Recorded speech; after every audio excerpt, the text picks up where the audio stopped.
Two men rang a museum doorbell at 1:24 in the morning. Nobody panicked, nobody ran, nobody called the police. 81 minutes later, they walked out carrying $500 million worth of the world's most priceless art. That was March 18, 1990. The FBI has been investigating for 34 years. They have found absolutely nothing.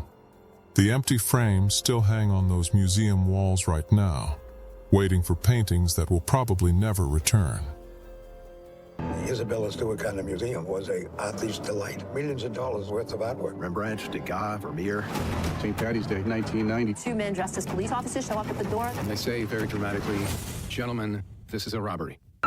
It is a beautiful and priceless collection. Hundreds of millions of dollars worth of art housed inside these walls. The Isabella Stewart Gardner Museum in Boston. There's no shortage of possible suspects. Boston was the Wild West. The two front runners, the Italian mob, the Irish mob. Hey, how you doing? The mafia knew that having a stolen masterpiece is a get-out-of-jail-free card. The feds will deal with you. They'll let you out of jail. It's an easy score, as they say on the street. The gates at the Isabella Gardner Museum will stay locked while authorities search for clues in the daring weekend heist. There are some significant paintings missing. By significant, there's a couple of Rembrandts and a Vermeer. And the ballpark figure in the cost is about $200 million. Okay, so this is the greatest heist of art masterpieces in history. On March 18th, 1990, two individuals dressed as Boston police officers were able to gain access to the Gardner Museum. And so we do not buy or sell works of art, so we really are not concerned with their monetary value in that they are priceless in our eyes. He finished cuffing me, and he cuffed my partner, and very dramatically said, "Gentlemen, this is a robbery." Now, this is really one of the biggest mysteries in the history of the art world. In fact, a crime scene from the biggest art heist in history, still unsolved. And this is all that's left. Isabella Stewart Gardner spent her entire life building the most extraordinary private art collection the world had ever seen. She was so protective of it that her will legally forbade anyone from ever moving or removing a single piece. Yet on one single night in 1990, two strangers walked in, and 13 masterpieces simply ceased to exist publicly. Rembrandts were sliced off their canvas with a blade. A Vermeer was torn from the wall without hesitation. 5 Degas sketches, a Manet, a Chinese bronze, all gone within 81 minutes, while 2 guards lay handcuffed downstairs. The FBI launched the longest, most expensive art theft investigation in American history and came up completely empty-handed. Suspects were named, warehouses were raided, churches were searched, and still, not one painting has ever surfaced anywhere.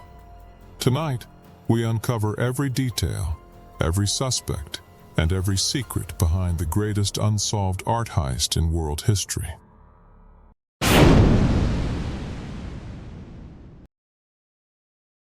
Isabella Stewart Gardner was born in New York City in 1840 into one of the wealthiest families in America. She married John Lowell Gardner Jr., a prominent Boston businessman, and together they traveled the world collecting extraordinary art. From Venice to Paris to Cairo, Isabella acquired paintings, sculptures, and manuscripts that most museums could only dream about owning. By 1903, that vision had a permanent home, a breathtaking Venetian palace, standing proudly in the heart of Boston. The museum contained over 2,500 works of art, including rare tapestries, sculptures, and paintings worth hundreds of millions of dollars. Isabella refused to let any of it be touched, altered, or moved, and she made absolutely certain the law agreed. When she died in 1924, she left behind a will so rigid it felt more like a permanent, unbreakable command. Nothing could be moved. Nothing could be sold. The arrangement of every single gallery was legally frozen in time forever. Violate those rules even once, and the entire collection would be shipped to Paris and auctioned off permanently to strangers. She also left a $6 million endowment to ensure the museum survived and operated exactly as she had always intended. What made this truly dangerous was the same will protecting the art also prevented the museum from protecting itself. By the 1980s, the Gardner Museum was quietly drowning in financial trouble that its board refused to acknowledge publicly. The building was physically deteriorating. Climate control was inadequate. Insurance covered fire damage only, leaving everything priceless completely unprotected. The museum employed roughly 35 guards, most of them college students or retirees earning barely above the minimum wage. 4 perimeter cameras fed into black and white monitors, their footage recorded on a single VHS tape reused every single day. Image quality was so poor that identifying a face from any of that footage was completely and utterly impossible. The people guarding some of the most valuable art on Earth were completely unprepared for any serious threat whatsoever. In 1980, a security firm reviewed the museum and recommended urgent, sweeping upgrades throughout every part of the building. The Board of Trustees refused every recommendation, fearing renovations might trigger Isabella's will and transfer ownership to Harvard University. So the warnings were shelved, the repairs were postponed. The building grew more vulnerable with every single passing year. Then, in 1982, something happened that should have permanently changed the museum's approach to security, but ultimately changed nothing. The FBI contacted the museum directly with a warning that Boston criminals were already actively planning to rob the building. The FBI's Boston office has come in contact with men intent on breaking in and robbing your museum. The warning led to a handful of upgrades, 60 infrared motion detectors, and 4 exterior cameras were finally added. But not one camera was installed inside the galleries themselves. The board considered that additional cost far too high. Was a museum full of $500 million worth of art truly being protected by 4 cameras and no interior coverage?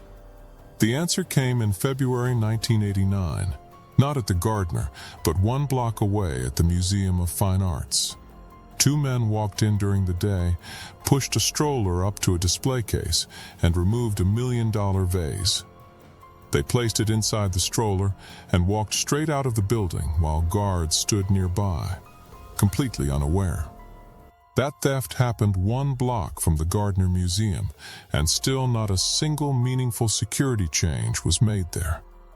CBS Boston later reported that even today, the museum's security director admits the empty frames still affect him every single day. Those frames were still full in 1989, and nobody inside the Gardner appeared to recognize the danger now closing in. The guards were underpaid. The cameras were inadequate, the board was paralyzed, and the thieves were already watching and planning. The museum's security director, Lyle Grindle, had grown increasingly frustrated with the mounting problems. But his hands were completely tied.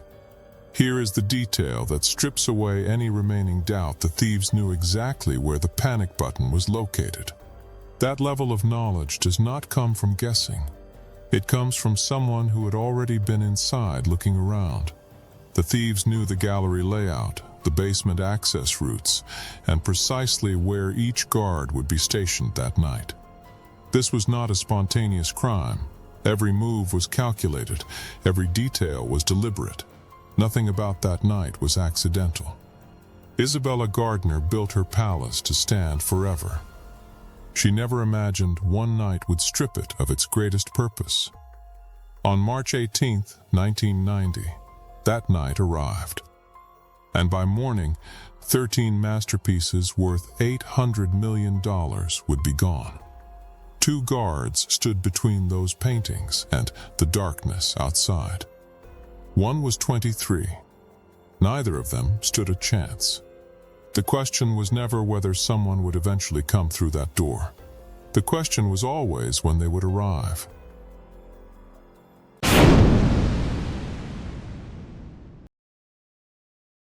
It was St. Patrick's Day weekend in Boston, one of the loudest, most chaotic nights the city ever saw.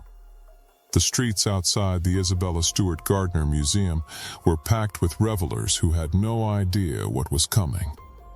Inside, 2 guards were responsible for protecting one of the most valuable private art collections in the entire world. The first was Rick Abath, 23 years old, a Berkeley College dropout, an aspiring musician, and a night guard. He had taken the job to cover rent while his band found its footing in Boston's competitive local music scene. The second was Randy Heston, 25, a former military man who had joined the museum staff the year prior. That night was Heston's first ever night shift. He was not originally scheduled, brought in to replace a sick colleague. The setup was simple. 1 guard patrolled the darkened galleries, while the other stayed stationed at the security desk. Rick took the first patrol, flashlight in hand, moving quietly through the museum's vast and shadowy collection of irreplaceable art. Then, something unexpected happened. A fire alarm erupted from the control panel, every single indicator lighting up simultaneously. The system was designed to isolate a single emergency. Tonight, every possible alarm was screaming at exactly the same time. Rick reset the panel twice. Each time he powered it back on, every single alarm triggered again without any explanation. Instead of calling for help, Rick shut the entire alarm box down and planned to request a technician by morning. Then, before relieving Randy at the desk, Rick made a detour that still baffles every investigator who has studied this case. Without telling his partner, he entered the anteroom connected to the museum's old side entrance and briefly opened it. He offered no explanation, no reason, no mention to Randy. He simply closed the door and carried on as normal. Tell me what kind of guard shuts down all alarms, opens a restricted door, and then says absolutely nothing. Outside, while those 2 guards finished their routine, a dark-colored hatchback sat 100 feet from the employee entrance. Inside it sat 2 men dressed in what appeared to be full, authentic Boston police uniforms, caps pulled deliberately low. St. Patrick's Day revelers nearby spotted the uniformed men, but assumed they were nothing more than actual police officers on patrol. At 1:24 in the morning, the hatchback moved. The 2 men stepped out and walked directly to the museum entrance. They pressed the buzzer. A voice came through the intercom, calm, steady, wearing every visual signal of legitimate authority. "Police, we're here about the disturbance. We need to come in and check it out." Rick looked at the monitor. He saw the uniforms, the badges, the steady composure of 2 officers doing their rounds. He pressed the intercom button and buzzed them inside. That single decision would define the rest of his entire life. As the 2 men entered, Rick got a close look union pins on their collars, mustaches, one noticeably taller.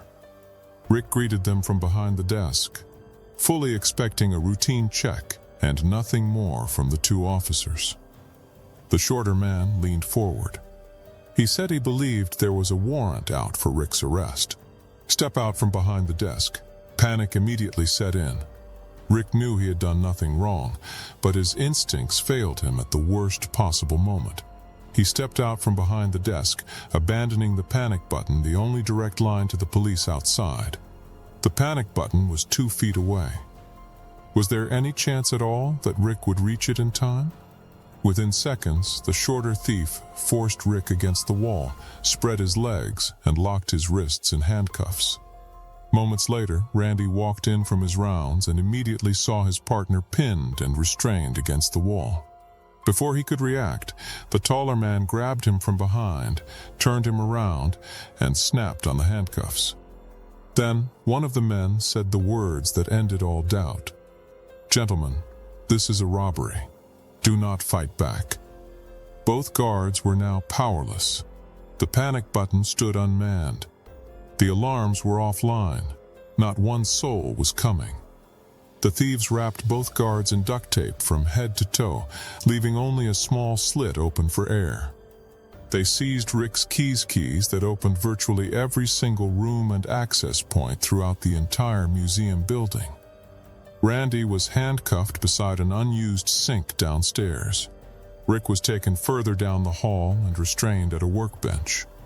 The taller thief was oddly considerate, adjusting the cuffs so they weren't too tight and repeatedly apologizing to both men. With 2 guards chained in a basement, what was standing between those thieves and $500 million of irreplaceable art? NPR later reported that Rick, bound and terrified in that basement, eventually calmed himself by singing a Bob Dylan song. He sang "I Shall Be Released" on repeat, alone in the dark, for what felt like an eternity to him.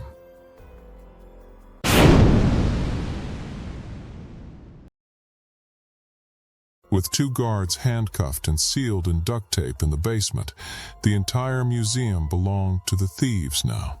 No alarms, no cameras inside the galleries, no panic button, no police, nothing standing between them and everything on those walls. The motion detectors recorded no movement at all until 1:48 in the morning, a full 24 minutes after the takeover. Investigators later concluded that delay meant the thieves had deliberately waited, confirming no police response was coming before they moved. They were not panicking, they were not rushing. They moved through those galleries with the calm of men who had prepared. Their first destination was the Dutch Room on the 2nd floor, a gallery containing some of the greatest paintings alive. They bypassed dozens of works on their way there. Raphael, Botticelli, Michelangelo. Not a single one of those was touched. Think carefully about that men who walked past Michelangelo to get to something specific they had already chosen in advance. The first targets were 2 enormous Rembrandt paintings hanging on opposite walls of the Dutch Room's most prominent display.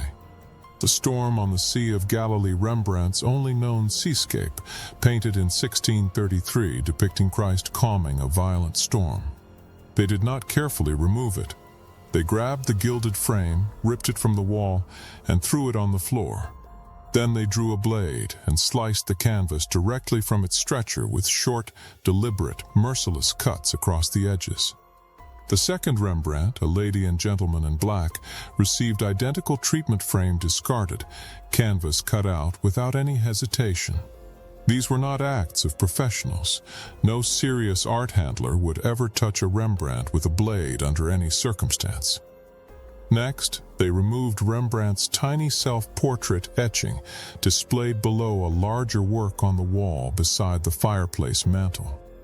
They attempted to take the larger oil self-portrait too, but its heavy wooden panel made it too cumbersome to carry out. So they left the panel behind and moved on without any visible frustration or delay, purely calculated and completely cold-blooded.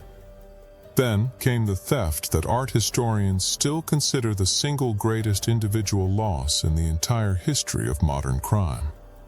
Vermeer's The Concert, one of only 34 known paintings ever attributed to the Dutch master, was lifted from its frame.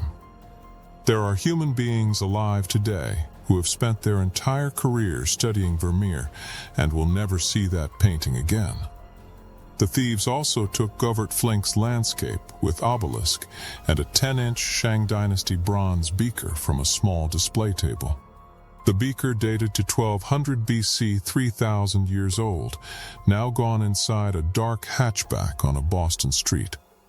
WBUR later published a full critical breakdown of every stolen piece, describing the concert as the rarest and most valuable lost work. From the Dutch Room, the thieves moved into the short gallery connecting to the main corridor on the 2nd floor. There, they tried to pry a Napoleonic Imperial Guard flag from its wall case by loosening the mounting screws on it. After several failed attempts, they abandoned the flag entirely but twisted the bronze eagle finial from its top and pocketed it. They may have believed it was solid gold. Its actual value was several $100s at most, a catastrophic miscalculation. They then seized 5 Edgar Degas works on paper from open display cabinets, small pencil and ink sketches on individual sheets. What kind of thieves steal Degas sketches worth tens of thousands while leaving a Titian worth 300 million hanging untouched? The answer reveals everything about these men. They were working from a list, not from knowledge. And they missed badly. Their final piece was Edouard Manet's 𝐔𝐍𝐒 Tortoni, a small oil portrait taken from the Blue Room on the first floor. No motion sensors had recorded any presence in that Blue Room during the thieves' entire time inside the building that night. The only sensor reading from that room had come from Rick Abath during his earlier patrol rounds before the theft began. Before leaving, they returned to the basement to confirm both guards were still restrained and had not freed themselves somehow. They then entered the security director's office and removed the 𝐓𝐡's surveillance tapes recording their entry along with all motion sensor printouts. They missed the building's hard drive, the one piece of evidence that would quietly preserve their movements for investigators to find. At 2:40 in the morning, the museum's side doors opened. 5 minutes later, they opened one final time and then closed permanently. 2 men had walked in, moved through some of the greatest art ever created by human hands, and simply driven away. 81 minutes. 13 pieces. $800 million. And not a single alarm had reached a single officer anywhere in Boston.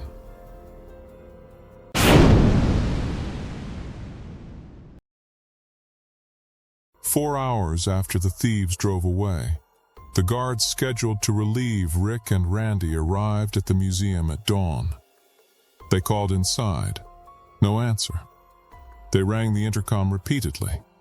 Still nothing came back from inside the building at all. One of them ran to a nearby payphone and reached Larry O'Brien, the museum's deputy director of security. Immediately, O'Brien arrived within 10 minutes, entered through a rear door, and immediately noticed something wrong in the small security office. The frame that had held Manet's 𝐔𝐍𝐒 Tortoni was sitting on the security director's chair, completely empty, abandoned there deliberately. He picked up the phone and called Lyle Grindle, the museum's head of security, and told him to come immediately. Within minutes, Sergeant Robin DeMarco and Lieutenant Trent Holland became the first law enforcement officers to enter the museum that morning. They moved cautiously through the darkened galleries with flashlights, their beams sweeping across empty walls and frames stripped of everything. 2 rookie officers searched the basement and radioed back that they had found something none of them were prepared to see. Rick and Randy were still there, handcuffed, sealed in duct tape from head to chin, alive but completely immobilized. Police photographers documented every inch of the scene before anyone touched a single piece of evidence anywhere in the building. Fingerprint teams dusted the empty frames, the basement fixtures, every surface the thieves might have contacted during their 81 minutes. Partial prints were lifted from several of the empty frames in the Dutch room, but matched nothing inside the FBI database. Physical evidence collected included the duct tape and handcuffs used on both guards' items that could have held crucial DNA. Given the likelihood that stolen art worth $500 million would cross state lines, the FBI took immediate federal control. Local law enforcement was sidelined within hours. This was now the largest art theft investigation in American history officially. Here is where the investigation started collapsing before it ever truly began, and nobody seems to have been held responsible for it. By 2010, the FBI sent all remaining evidence for retesting using advanced DNA technology that simply had not existed in 1990. Investigators expected to finally extract something usable from the duct tape and handcuffs that had been collected from the basement. They could not test those items because both the duct tape and handcuffs had completely vanished from FBI custody entirely. 2 decades of potential DNA evidence gone. No explanation, no accountability, no record of where those critical items had been sent. Former Assistant U.S. Attorney Robert Fisher acknowledged the missing items might not have yielded usable DNA depending on their degraded condition. That careful, qualified statement did not explain why the most critical physical evidence in a $500 million case simply disappeared. How does the FBI lose the only physical evidence connecting two unidentified men to the greatest art theft in history? Then came March 2013, 23 years after the robbery, and the FBI held a press conference that shocked everyone listening. Richard Deslauriers, head of the FBI's Boston field office, stood before cameras and made a declaration nobody had expected to hear. The FBI believed with a high degree of confidence that it had identified the thieves and knew where the art had traveled. According to Deslauriers, the stolen paintings had been transported to Connecticut, then to Philadelphia, where an attempted sale occurred around 2003. The Bureau named no suspects publicly, but investigative reporting immediately identified the key figures the FBI had been focused on for years. George Reisfelder and Leonard DiMuzio were identified as the two men who had walked into that museum disguised as police officers. Both men were dead. Reisfelder from a cocaine overdose in March 1991. DiMuzio shot to death in East Boston that June. Reisfelder's own relatives told investigators they had seen what appeared to be Manet's Chez Tortoni hanging on his bedroom wall. When his body was found, the painting was gone. Two suspects dead within months of the theft. That was no coincidence. The man authorities believed had organized and coordinated the entire heist was Carmelo Merlino, a Dorchester mob associate with deep criminal connections. Merlino allegedly ran his operation out of Trick Auto Electric, a repair shop in Dorchester that functioned as his criminal base. In 1999, the FBI caught Merlino planning a separate armored car robbery and arrested him along with an associate named David Turner.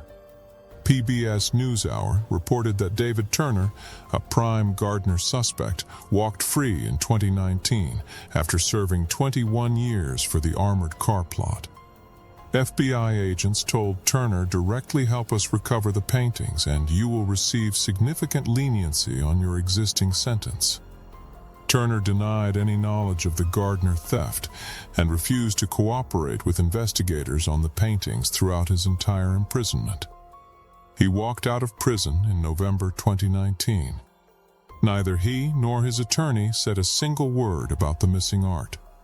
The FBI had leverage, a willing deal on the table, and a man who allegedly knew exactly where those paintings had been. They got 21 years of silence in return. Every single door they opened in this investigation led to another locked wall. No arrests were ever made. Not one painting was ever recovered. The evidence had vanished. The suspects were dead or silent.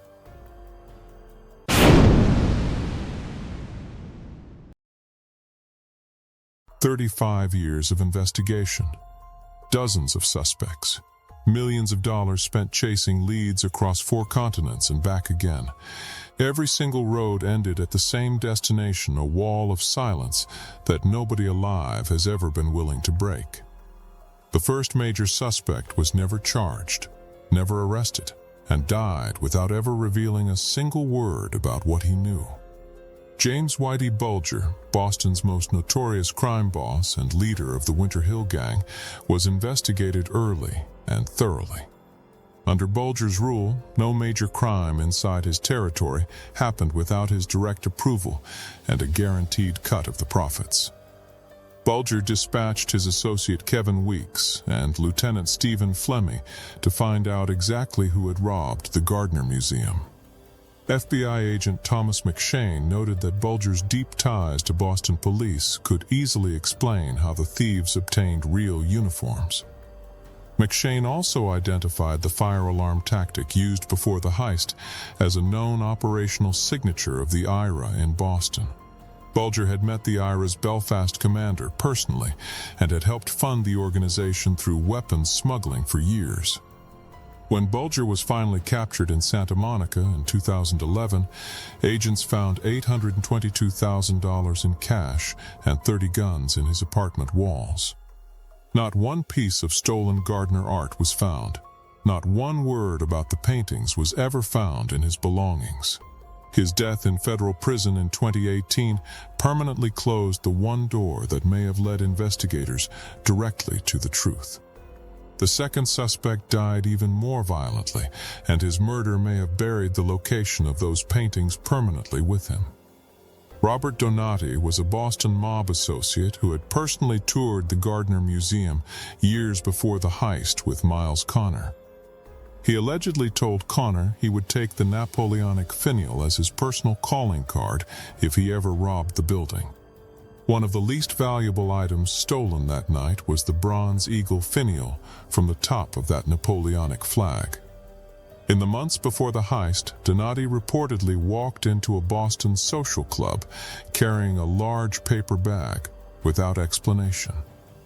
When a friend grabbed it and tore it open, 2 full Boston police uniforms fell out onto the floor between them. Donati laughed. He never explained. 16 months after the Gardner robbery, he was found stabbed to death in a car trunk. His home had been ransacked before his body was discovered, and whatever he knew about those paintings died alongside him. Consider the timeline carefully. 2 of the FBI's strongest suspects were both dead within months of that March 1990 robbery. George Riesfelder and Leonard DiMuzio, the 2 men the FBI ultimately identified as the actual thieves, both died in 1991. Riesfelder died of a cocaine overdose in March.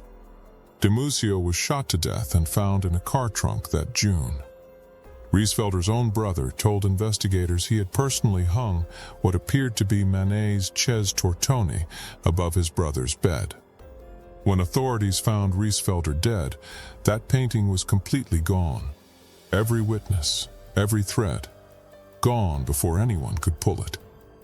In a 2026 PBS NewsHour report, retired FBI lead investigator Jeff Kelly publicly named the suspects for the very first time on record.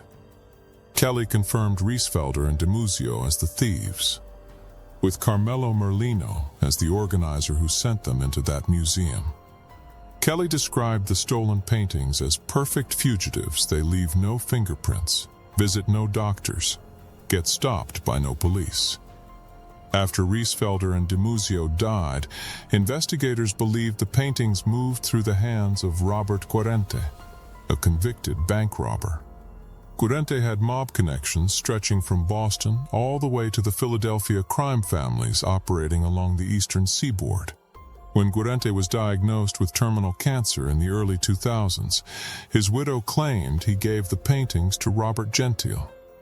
Elaine Guarente told the FBI her husband handed several stolen Gardner paintings to Gentile outside a Portland, Maine hotel room. She said Guarente wanted them with someone he trusted, someone who could protect them and eventually negotiate their safe return. Gentile denied everything.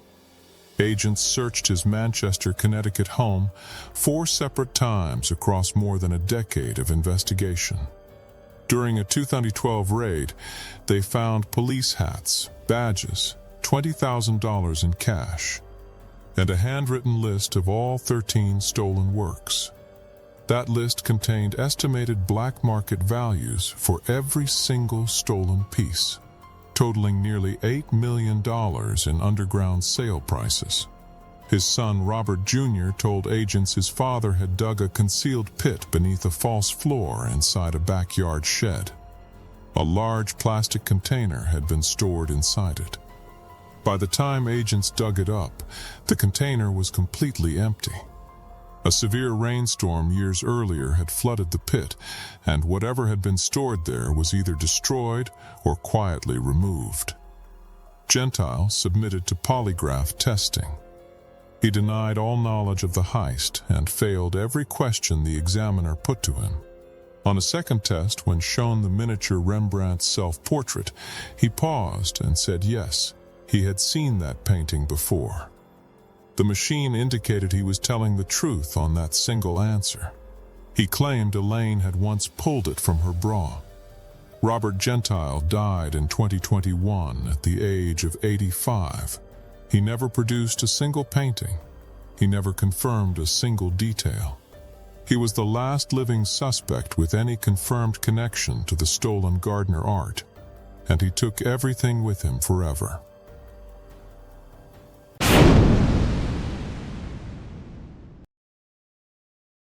"35 years, 13 masterpieces, $800 million. Not one arrest, not one painting, not one answer ever returned." The empty frames still hang on those museum walls today, exactly where they have been since the morning of March 19, 1990. Every man who knew the truth, Donati, Reisfelder, de Muzio, Guarente, Merlino, Bulger, Gentile, died without surrendering a single word. The FBI's own lead investigator described those paintings as perfect fugitives, leaving no fingerprints, visiting no doctors, and disappearing completely. After researching this case for countless hours, the most honest conclusion is that the art is likely gone destroyed by time, poor storage, and the silence of dead men. But there is still a $10 million reward waiting for anyone who knows anything at all about where those paintings are tonight. This case has required extensive research and is one of the most layered investigations ever documented in American criminal history. If you want to read the complete investigation, all verified source links are available in the description below for your reference. If this story shook something in you the way it shook me, hit that subscribe button and the bell so you never miss the next case. Share this video with someone who loves true crime, because the more people who know this story, the better the chance those paintings are found. And drop your theory in the comments right now. Do you think the art still exists? Did it burn in a flooded basement? Or is it hidden in someone's wall right now? The Gardner Museum is still waiting. Those frames are still empty. And somewhere out there, someone knows exactly where those paintings are.